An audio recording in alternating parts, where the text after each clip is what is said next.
I was watching this doctor on YouTube. Well, he says he's a doctor, and so I'm kind of. My grandpa passed away from dementia, and that's something that I don't want to have. I want to live as long as I can without being a parasite on other people.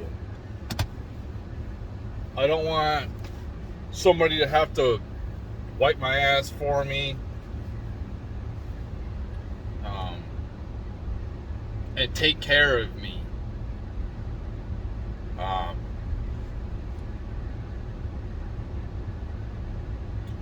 pretty independent. Even if I'm like my own leader, like I have no followers, like I'm just a leader, I'm my own follower, I'm a lone wolf. I like to do things on my own terms. So, anyway, what I gathered from what he was saying is, and I've heard this from multiple places, multiple doctors, is fasting really helps out with dementia. Now you can go and look it up yourself. Other people can explain it better than me. I just like to put out the knowledge.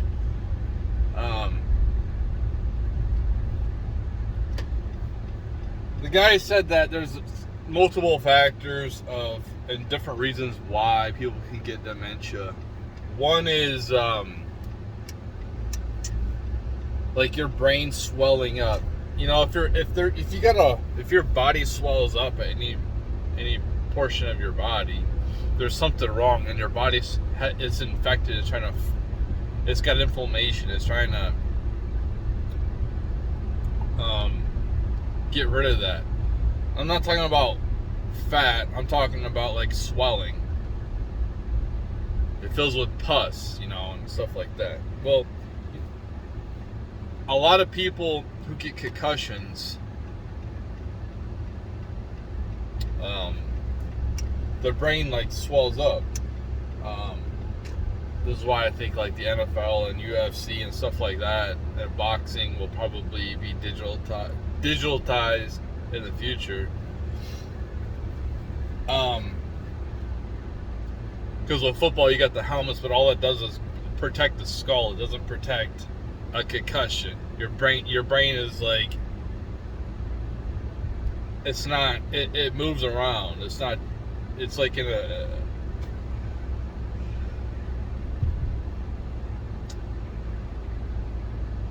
When you get whiplash, your brain will smash against your skull. It can move in there. So fasting helps out with autophagy and anti-swelling. And what he said too is if you get a concussion, avoid sugar. Avoid eating sugar. That doesn't help things at all. It does the opposite. And if you have a concussion and you get another concussion on top of that concussion without things settling down, it speeds up the process of the damage. And this is why you see players whose brains basically shut off. I think that big portions of their brain shut off. They've killed so many brain cells. When you get a stroke, you get a bunch of brain cells that die. What I gather is if you don't use it, you lose it. He said exercise is huge. He explained it way better than me, but exercise is really, really good.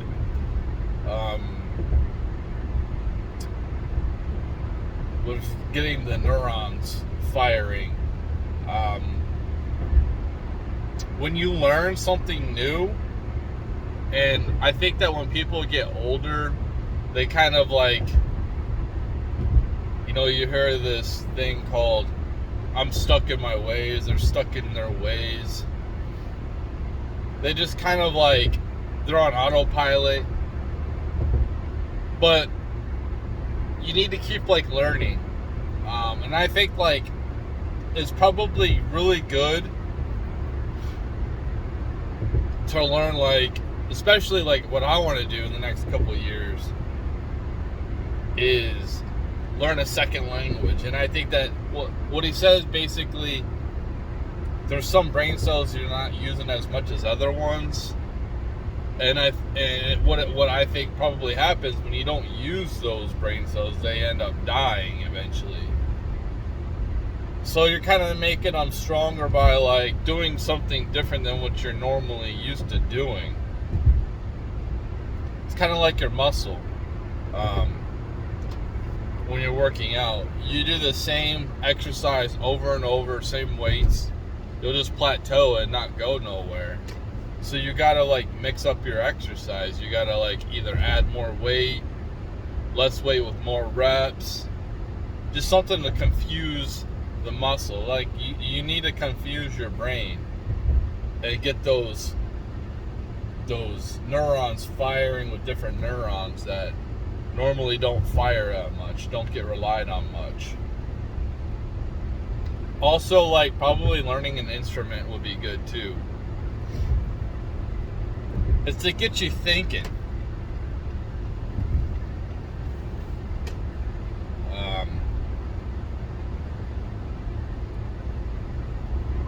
Learning something new, continuously learning, getting those receptors firing with other receptors.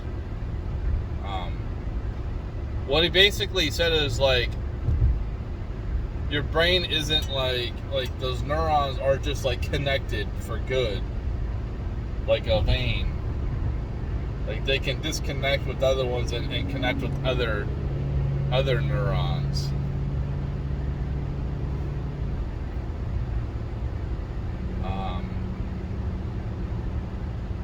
So diet is huge.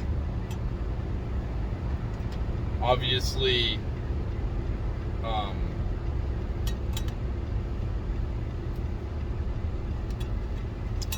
eating a lot of sugar and carbohydrates and stuff like that.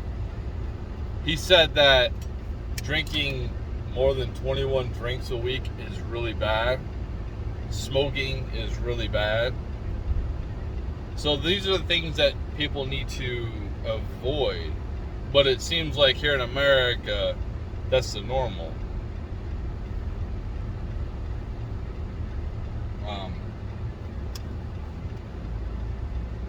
But anyway,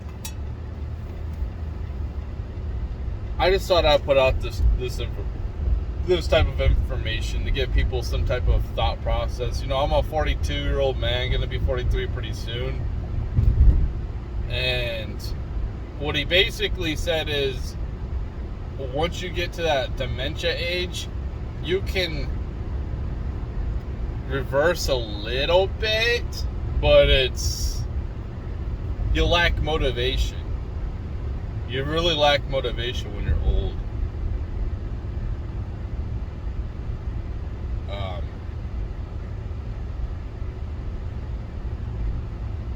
So it's better to do it when you're young.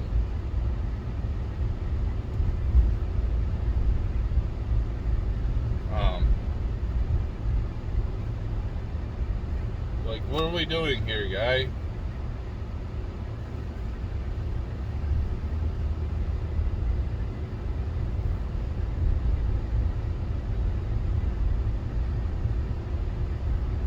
Anyway, it's better to try to, like, basically you want to continuously evolve and adapt. You don't want to stick in one spot and be sedentary. You want to continue to try new things and have new experiences.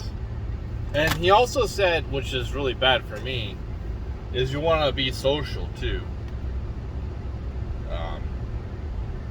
People who are not social, that affects them in a negative way too. So obviously, and I plan to be a little bit more social, but I don't know if anybody else has this feeling. I know this is off topic, but that's all my videos. There's this, I can sense, even this in myself, this annoyance with other people. And this is why I really try to avoid other people right now. It's because when you go through a social experiment like 2020 and 2021, and you get people who are separate from other people, and then you put on like masks so you can't see other people's expression, it messes with their psyche. Especially if you're a person that's an extrovert and you're used to, and actually you gain energy throughout the day by talking to a lot of people, and then all of a sudden you can't talk to a lot of people face to face, that affects you tremendously, I think.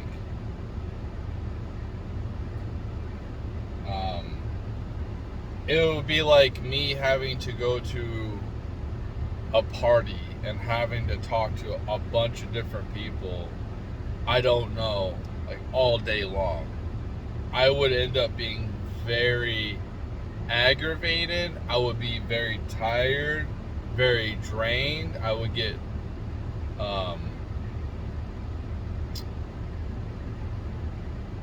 what is that word? I would get angry. I'd probably not be a very pleasant person to be around after a little bit of time.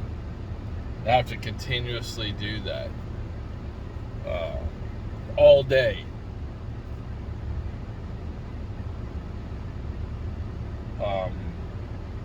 Or it is, for me, it's just sitting at one spot, like at a party, and just like talking to people about trying to like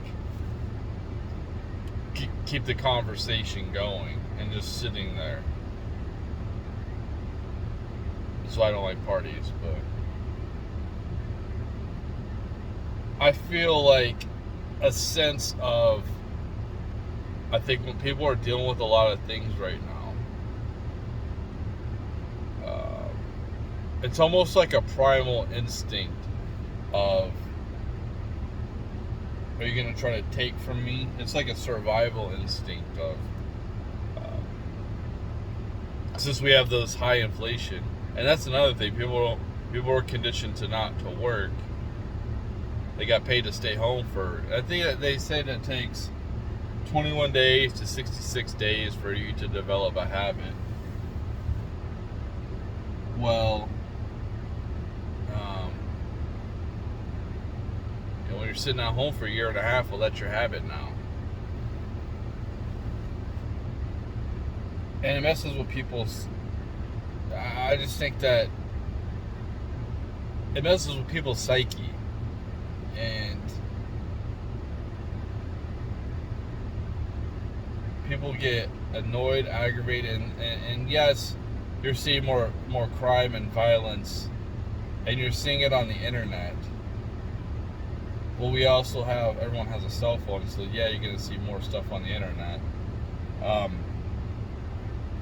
But it's just like a weird feeling where people just annoy me.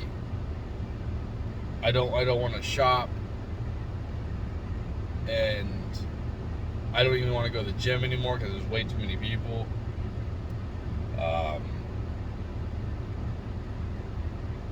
It's like there's less space, and I like to have space. So I don't want to get into any altercation with people, and it's almost like I don't give a fuck no more. Like the other day, I was driving with my son, and he was driving, and I'm trying to get him to learn how to drive, and he's still real nervous. Like, he's still new to driving. He's just learning. He's got his permit, and he stopped for a stoplight, right? And like, he didn't run through it like some people do. Some people run red lights and stuff.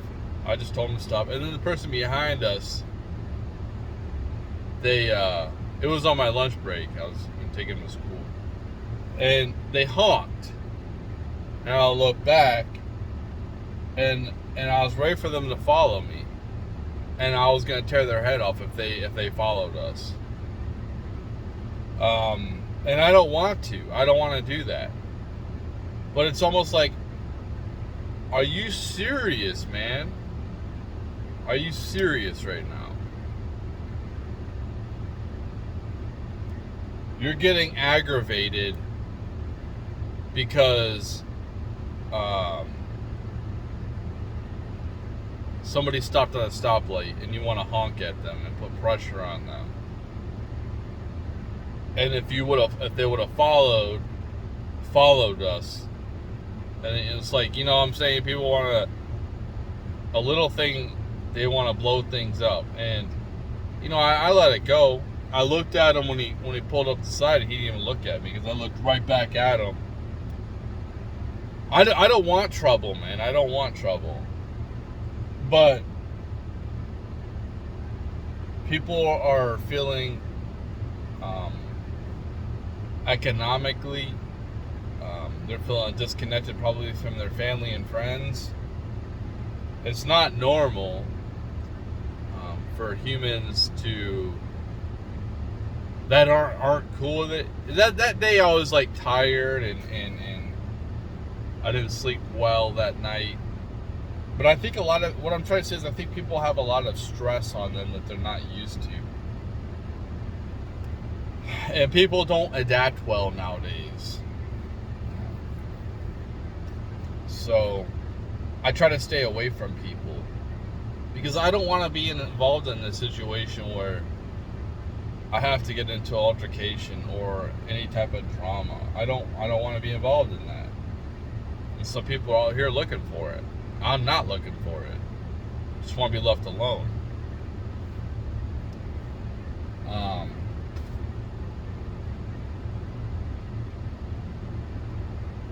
But yeah, I think that there's this feeling with people. They feel animosity towards other people, and they feel angry. And I really don't want to get into any type of physical altercation with somebody. I really don't, especially in the streets. I mean, I'll go to a boxing ring and we can do that, or MMA cage, we can do that, where we might get hurt, but we're not going to get, arrested or killed on the street. You can still get killed in there, but I'd rather fight in that than on the street when you can get jumped, they can pull out a gun. You have a referee that's going to stop it. They're not just going to continue to pummel you. Yeah, people nowadays, I think, have a lot going on. They have a lot of pressures that have been put on them, and they're angry. They're really angry in the inside, and they don't know how to take that anger and use it for a positive. They're not used to it. Channel it. But anyway, I think that's enough. But yeah, this video was talking about dementia, and if you're around my age or like 50s, you really need to start thinking about ways you can slow down the process and those are some good tips, and find, go to somebody else. You can search it up on YouTube and find somebody, or talk to your doctor, and they can help you out. I don't really trust doctors that much in the real world, because they're against, like the doctors that I've went to and I talked about fasting, they seem to be against it. But that was like, I don't know, 10 years ago. So this is why I kind of don't trust doctors all the way. But yeah.